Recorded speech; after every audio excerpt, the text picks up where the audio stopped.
Dans une récente émission diffusée sur cette TV, animée par la journaliste Maïmouna Ndoufai, le débat s'est penché sur un sujet qui alimente de plus en plus les discussions dans l'opinion publique sénégalaise, la relation entre le président Bassirou Diomaye Faye et son premier ministre Ousmane Sonko. Invité sur le plateau, le journaliste et analyste politique Cheikh Yérim Seck a livré une analyse qui n'est pas passée inaperçue. Selon lui, certains signaux laissent apparaître une tension latente au sommet de l'État, même si officiellement les deux hommes continuent d'afficher une relation de confiance et de complémentarité. Au cours de l'émission, Cheikh Yérim Seck a évoqué plusieurs éléments politiques et institutionnels qui pourraient expliquer cette situation. Entre les attentes très fortes de la population, les équilibres du pouvoir et les décisions stratégiques du nouveau régime, certains observateurs se demandent si une divergence de vision ou de méthode n'est pas en train de se dessiner entre les deux figures majeures du pouvoir sénégalais. Une analyse qui relance le débat sur la gestion du pouvoir et la cohésion au sein de l'exécutif. Mais cette lecture de la situation est-elle fondée ou s'agit-il simplement d'interprétations politiques dans un contexte de transition et de réforme? Dans cette vidéo, nous allons revenir en détail sur les déclarations de Cheikh Yérim Seck, les réactions qu'elles suscitent et ce qu'elles pourraient signifier pour l'avenir politique du Sénégal. Avant de continuer, n'oubliez pas de vous abonner à la chaîne, d'activer la cloche de notification et de liker la vidéo pour soutenir notre travail et ne manquer aucune analyse sur l'actualité politique sénégalaise. Yérim, ñu ñëw ci li nga xam ne moom mooy la situation politique du Sénégal et la situation politique au sommet. De jour en jour, les dissensions entre Diomaye et Sonko se font jour. Lu ñuy gën di dem rek mu mel ni gars yi fan yi la reprendre nañ l'émission qu'on avait faite au mois de septembre reprendre nañ ñu ko fenn da nga ne woon ñu ngi ci ni guerre ni paix. Après nga ne ñu ngi ci guerre larvée laa nga ne ñu ngi ci guerre dëggantaan. Aujourd'hui boo xoolee ñoom ñaar seeni jëfiñ xool seeni ñoñ nu ñuy doxalee ci ban situation la ñu toll. Pour man on est dans une situation d'escalade xam nga guerre day am escalade day am accalmie am escalade. Temps yii passé amoon na accalmie mais fi ñu toll nii ci escalade. Pourquoi? Parce que ñoom ñaar ci benn jeu d'échec lañ nekk ku ne yaa ngi pousser ay pion tu vois ku ne yaa ngi def say affaire ku ne yaa ngi préparer amul benn acte bu gratuit au fait.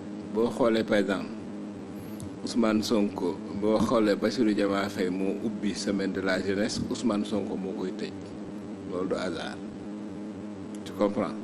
Mais loolu nag c'était souvent comme ça. waaw dafa ndànk rek déglu rek ministre de la jeunesse mënoon na koo tëj li tax Ousmane Sonko di ko tëj mais xam nga Sonko yi di trop politique comme taxaw Diomaye taxaw ni ñun Diomaye lañ bëgg il faut ñu taxaw mu ñun ñu Sonko la ñu bëgg.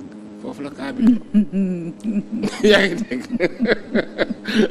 maa ngi dégg ñu naan stade Thiès ñun Diomaye c'est vrai am na ñu ni ñun Diomaye la ñu bëgg mais am na ñu ni ñun aussi Sonko la ñu bëgg c'est normal ñaar yëpp fa am. Mais bon, les gens qui ont dit que dañ doon yuuxoo Diomaye c'est pas vrai. Non dafa am ñu ni ñun Diomaye la ñu bëgg am ñu ni ñun Sonko la ñu bëgg c'est comme ça.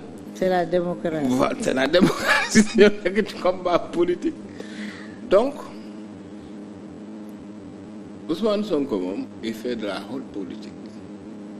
Aucun acte n'est gratuit. waaw c'est lu mu teg depuis plusieurs mois lu mu def rek lu mu wax rek fu mu dem rek am na lu tax mu def ko bu fekkee da ngay analyser. mu dem ficelle. mu dem ficelle.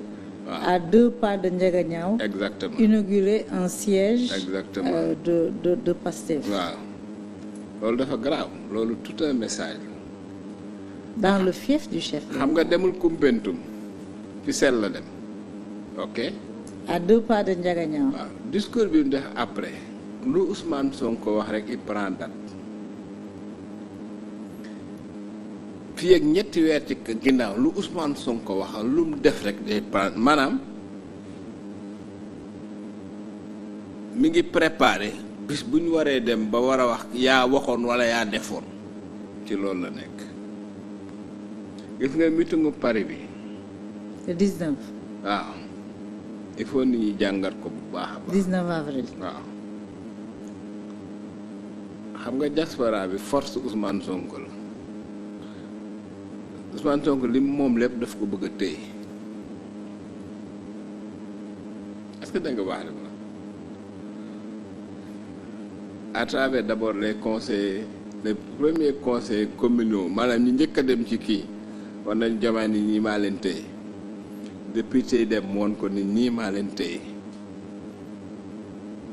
Pastef moom sëñ bi lépp li muy def ci organiser ci Pastef wante carte yeeg massification beeg inauguration siège Pastef ak yëpp day téye parti le 19 nag c'est le point culminant da koy day dem téyewaat diaspora bi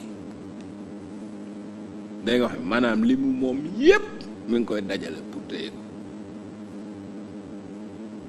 da nga wax kon nag mën a jàkkaarloog Bassirou Diomaye Faye dafa nag man lu ma jaaxal dafa am il va faire des tournées dans les universités. exactement dafa am lu ma alerté lu doy waar. Diomaye dafa woote Diomaye président kan moo fa nekk Diomaye Abdourahmane Diouf Mimi Touré Serigne Gueye Diop jeex na. Ablaye Tine. ah. Maître Ablaye Tine. Sonko woote apt république yépp dem. tous les alliés. non ñëpp république bi yëpp alliés ministres yeeg directeurs yeeg ñëpp a dem yow loolu noo ko jàngate. ils ont choisi leur camp. ah. ils ont choisi leur camp.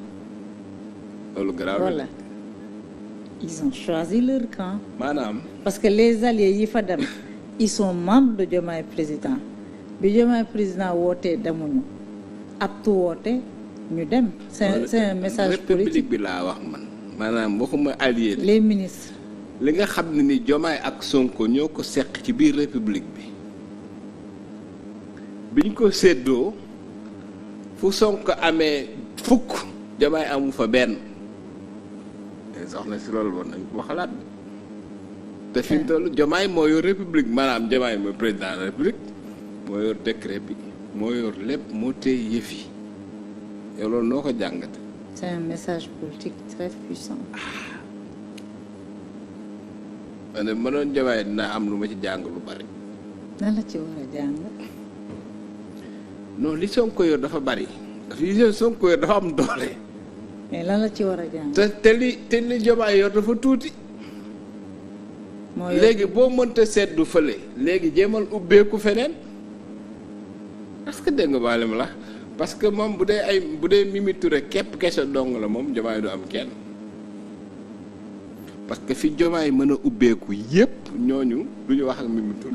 dafa am ak ñoom des contacts lourds. waaw jeex na c'est-à-dire Diomaye ci Macky Sall la war a ubbeeku wala ci Karim Wade wala ci yeneen force politique ñooñu ñëpp mënuñoo wax Mimi Touré wax.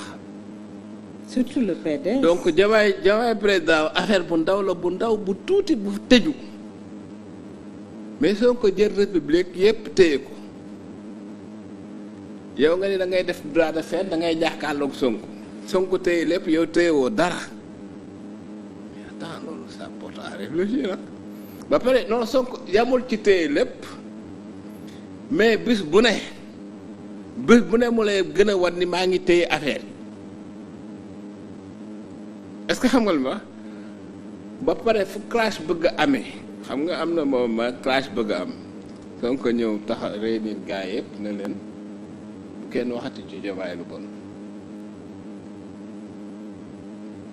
saa yi mi ngi politique nag de non Sonko du moromu Diomaye moom ci politique non bokkuñu non mi ngi koy bëgg a yóbbu la xel dama la dëgg rek nag quoi donc boo dee def analyse politique li xew Sénégal sax c'est inhabituel quoi c'est-à-dire yow nga nekk un président de la République dans un système nga xam Afrique li président de la République di représenté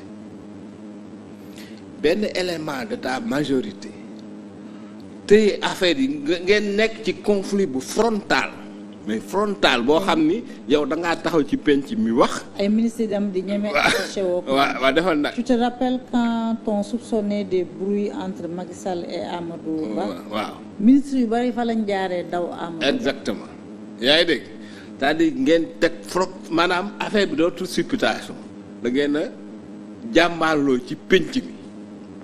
ñëpp gis ko. yow nga wax moom mu wax. yow nga woote kenn ñëw fa moom mu woote république yëpp bàbbee ko fekk ko fa au bout de 2 ans de pouvoir c'est-à-dire lii bu amoon bi ñuy soog a ñëw au pouvoir je peux comprendre mais ça fait 2 ans qu'ils sont au pouvoir 2 ans yoo xam ni Diomaye moo yor manette yëpp en tout cas sur le texte loolu nag moom je pense que lu ñu war a jàngat la. moo tax ma jàpp ni gis nga. Diomaye bu mënta am doole bu jàkkaarloog Sonko dafa war a composer ak Sonko. ñu wut compromis. waaw